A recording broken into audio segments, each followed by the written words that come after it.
साल 2018 में प्रधानमंत्री नरेंद्र मोदी ने एक बड़ा सपना देखा था। उन्होंने 2025 तक देश की अर्थव्यवस्था को $5 ट्रिलियन पर पहुंचने का लक्ष्य रखा था।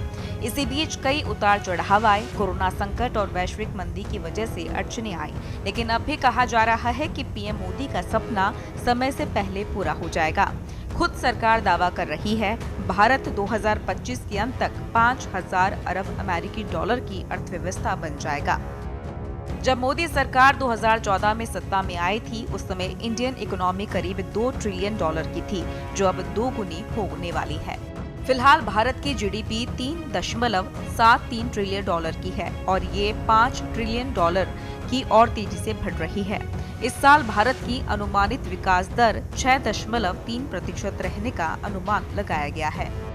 दरअसल भारत की अर्थव्यवस्था के लिए 2023 का साल बहुत अच्छा रहा। यही कारण है कि सरकार अब $7 ट्रिलियन का सपना देखने लगी है।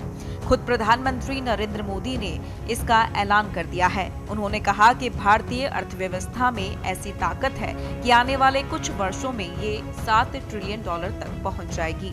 प्रधानमंत्री नरेंद्र मोदी ने वोटर दिवस के मौके पर देश के युवाओं को संबोधित करते हुए कहा कि विकसित भारत की जिम्मेदारी आप लोगों पर होगी, क्योंकि मोदी ने साल 2047 तक विकसित भारत बनाने का रोड मैप तैयार किया है। पीएम मोदी ने युवाओं से कहा, आपका एक वोट और देश की दिशा आपस में जुड़ा हुआ है, जो देश को तीसरी सबसे बड़ी इकोनॉमी बनाएगा। तेज रिफॉर्म को आपका वोट और गति देगा। आपका एक वोट भारत में पहला पैसेंजर एयरक्राफ्ट बनाएगा। आपके एक वोट में बहुत बड़ी ताकत होती है। वहीं पीएम मोदी ने कहा कि जीएसटी लागू इस सरकार ने की है, क्योंकि ये पूर्ण बहुमत वाली सरकार है। ये हमारी सरकार है जिसने 3 तलाक को खत्म किया। जब पूर्ण बहुमत वाली सरकार होती है तो बड़े फैसले लेती है। वहीं पीएम ने कहा कि कभी देश को सोना गिरवी रखना पड़ा था, लेकिन अब देश के पास सोने का रिकॉर्ड भंडार है। रिकॉर्ड एफडीआई आया है, क्योंकि देश की विदेशी नीति साफ है और ये संभव पूर्ण बहुमत की सरकार से हुई है। इस कार्यक्रम में पीएम मोदी ने देश की इकोनॉमी को लेकर नई लकीर खींच दी है। उन्होंने कहा, देश अभी 5वीं सबसे बड़ी अर्थव्यवस्था है। आने वाले कुछ वर्षों में भारत तीसरी सबसे बड़ी इकोनॉमी होगी।